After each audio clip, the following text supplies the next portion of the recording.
Go ahead, Golfer. Hi, Twila. What did you learn over the last couple days about this team, particularly having to face deficits in both games, and what pushed you forward?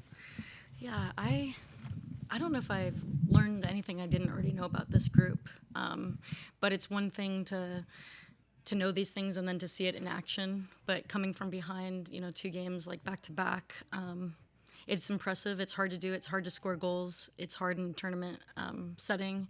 And I'm just really, really proud of the group. But this is the expectation. Something that we've historically said in the federation is, we'll always find a way. And I think you can see there's a real belief that no matter what the situation is, we can overcome it. And ideally, we're not putting ourselves in these situations, but it happens sometimes. And I think this is really good growing moment and things that we can draw on in the future, both to prevent early goals and also to make sure that we know we're going to do game management in the future as we head towards a major tournament this summer. Lakin. Sorry, Mike guy doesn't know who Lakin is. It's okay. So you guys have now won back-to-back championships in a matter of, I guess, 2 months. As it pertains to the state of this team, when you took over like 6 months ago, is that, I'm sure that's what you expected would happen, but now that it actually has happened, as you hand the baton off to Emma, what does it mean just for the state of the program heading into Emma's tenure and the Olympics? Yeah, I just think that, this team needed to regroup a little bit and focus on the things that we felt would get us ready and who we really are, get back to our DNA, and also make sure that we're evolving. So this team really wanted to evolve. Everything you see on the pitch is all credit to the players. We set goals after World Cup and wanted to make sure that we were evolving tactically, wanted to grow in a lot of different areas, and they've done it. But now we're just at a point where we are tried, true, battle-tested. This is 5 games back-to-back against teams that have qualified for the Olympics. There's only one more game. That puts you into a final, like for, context. And the team is ready. Change has been on the horizon for a long time. They understand that change is coming, and to do all of this with a lot of uncertainty, I just think they deserve so much credit for how they've operated, their professionalism, the way they've controlled the controllables, and even though everybody's excited for Emma to come and we're all ready for her, and we feel that's what we talked about a little bit in the huddle, like we're ready for a next phase, like we're ready and excited for the Olympics. It's hard, uncertainty is hard, and just all the credit to the players. We'll go 1, 2, then 3. Hi, Twila. Meg Swanek from The Guardian. I'm wondering if you can talk about what your collaboration with Emma will look like in the next few months. Will you be able to pay her another visit to London? Will that happen remotely? Will she be caught up with Chelsea? She is in a full-time job over there at Chelsea. I have visited a few times and spent a little bit of time with her. We'll continue to collaborate in the ways that it works for her. At this point, I would be on her schedule because I am no longer, in the head coaching position. But yeah, she's got a job to do, and I will help support from afar so that transition can happen smoothly. And, I'm hopeful for her that she goes all the way, and that means that her final is a few days before we report to camp, but we'll be ready. There'll be plenty of collaboration. Hi, Twila. Steph Young from The Athletic. You guys tried a couple different formations between these 2 games and then, a couple different scenarios. I'm sure you didn't plan to be a goal down, but, you showed a lot of fight back. I know there's always a million takeaways, but if you had to pick one tactical takeaway experimenting with different shapes in these 2 games, what would be a big one for you? I think one thing the team has learned just as an evolution in this event is just how important the balance is to our shape. We can create that shape through a variety of different ways. We can play different systems. We can play different systems with different, made up of different players as well. The same system made up of different players, but just we have a better understanding of how important our balance is in our shape.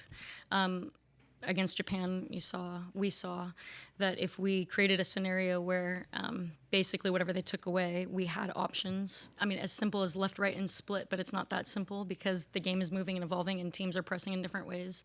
And today as well, I thought that when we went to a 3-back, we were very balanced. I thought once we sorted out after halftime where our pocket players were and making sure that we consistently had players in the pocket, the game changed for us. And that just comes down to basically creating our shape and getting into our shape as quickly as possible and then being dynamic in it. I think the team has really bought in on that, and it's definitely something that we'll carry forward with us. Jeff Kassouf, ESPN. Sophia, with the 2 goals tonight again, it seems like she's really growing into multiple roles and aspects that you've asked her to play. What do those mean for her specifically and individually and continuing that scoring form? Yeah, I think like the first goal is just class. Like, sometimes individuals just do special things. The way she was able to, it was a left-footed finish for Soph, just a really, in a crowded box, just exceptional individual moment. But also, like, there's a big team concept there. Like, right in the first half, we played a ball over the top. We earned a couple throw-ins back-to-back. We had them pinned in. We won the ball back, and now almost all of our players are in front. We've got a good shape. We've got width. And even with that width, I think she took on a few players in order to create that scenario. But just being a special player in a special moment within our team concept, which is really important. And then the second goal, I just think, was an amazing team goal.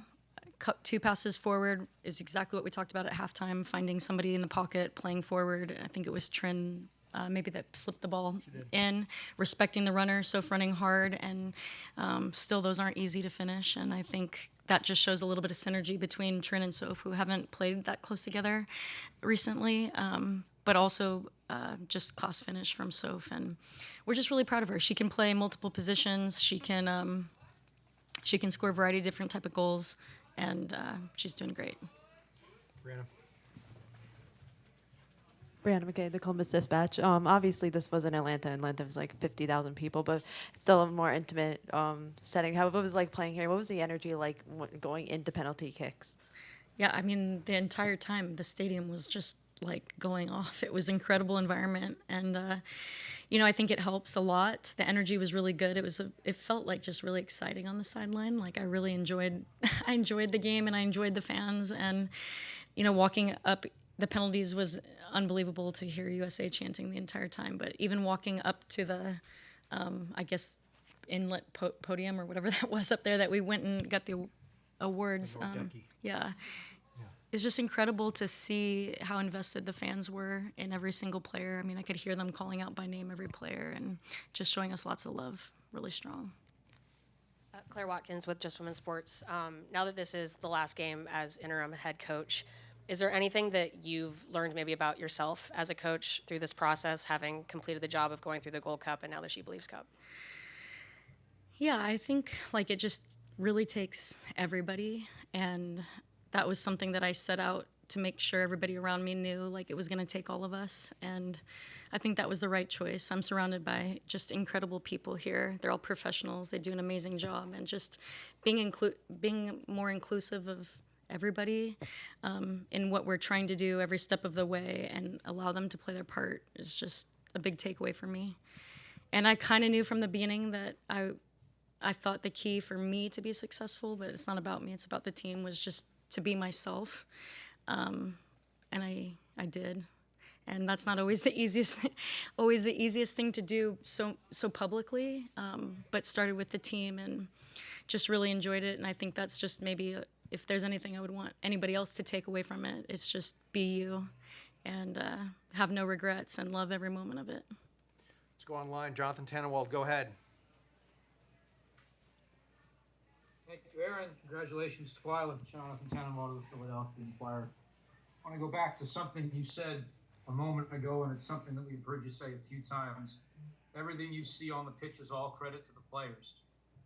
And I wonder how important it is for you to get that message across to them and to the public. We all know that everybody loves to put a ton of spotlight on the coaches and say the coaches can work all the magic and make everything happen, and so on and so forth. But how important is it for you to say, no, it's the players? And also, if I may, what do you think Lily Johannes and Eva Gartino got out of this tournament, being part of it and getting to see the big time? Thanks. Okay, the first question was credit to the players. Yeah, I just think everybody in a delegation like this has like a specific role, and it's all the support players, and it's our job to make sure they have everything that they need. You know, from a tactical standpoint, we go through every scenario that we think could happen, and we talk through all the what ifs, but ultimately they're the ones that make decisions on the field.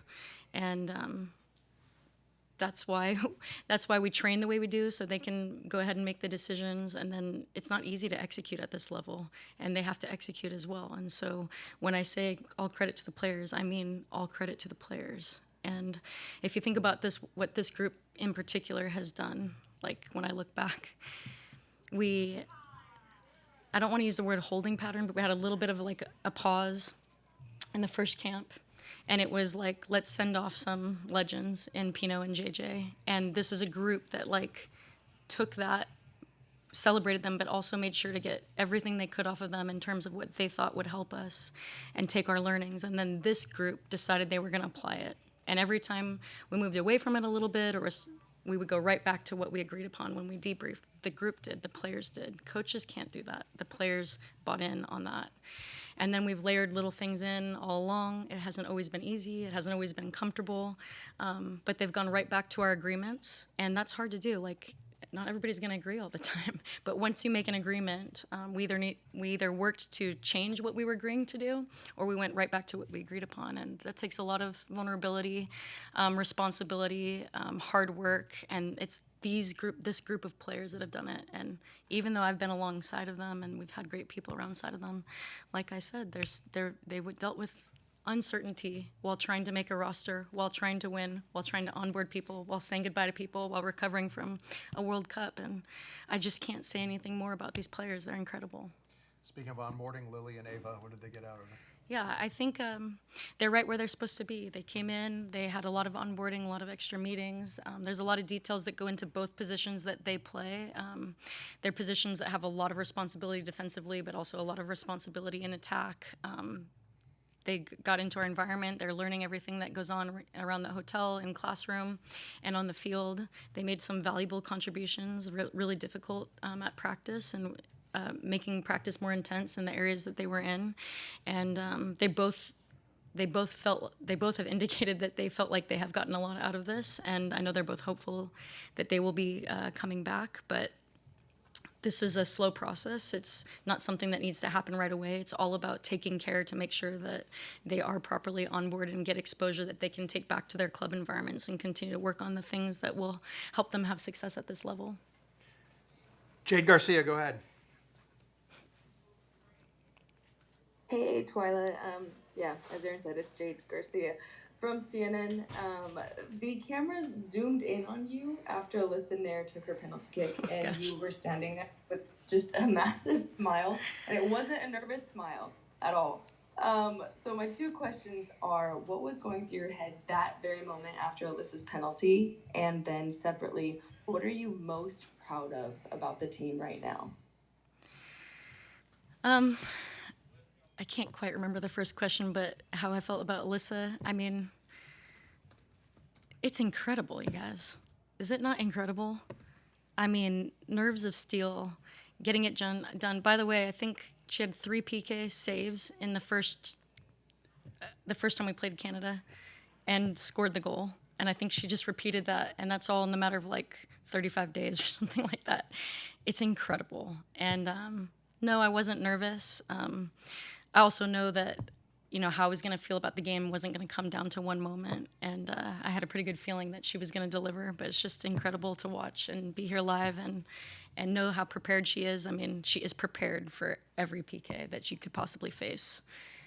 And then what am I most proud of? Listen, winning is hard. Winning is hard. It's not easy. It never will be easy. And I'm just so proud of this group's ability to find a way within our DNA, find a way while trying to play our style of play and evolve our style of play. And I just love the sense of pride that we have in the team. Proud of who we are right now. Very proud of who we're becoming. We have a growth mindset. We're getting better. And like I said at Gold Cup, this team's just getting started. All right, well, 10-1-3, not too bad. 2 tournament championships, 2 penalty kick shootouts. And the last question of the Twila Kilgore era goes to Andrew Jones. Go ahead, Andrew. Thank you, Aaron, for giving me that whole honor. Congrats to you, Twila. Where will the medal go for you in terms of that medal that you're having? And what was your favorite part of the celebration since you were giving the table slap once the trophy was being lifted? This will go in like a little thing that you put cupcakes on that has like the glass lid on it, which is where a few medals are in my house, and it just kind of sits over to the side. Most like the moment, I don't know, just maybe running into Pooley's arms. Philip Poole is one of our assistant coaches. He's been with me through the transition. We've been through everything together, things no one else will ever know about, and some things you can see publicly. And just This is his last game. This is his last game too. He's Yeah. going on to be the head coach at the Carolina Ascent. And yeah, just locking eyes with him and knowing that we were going to get to go celebrate with everyone else. Just it's a moment I'll never forget. All right, football medals and cupcakes. That's Twila. Thank you, everybody.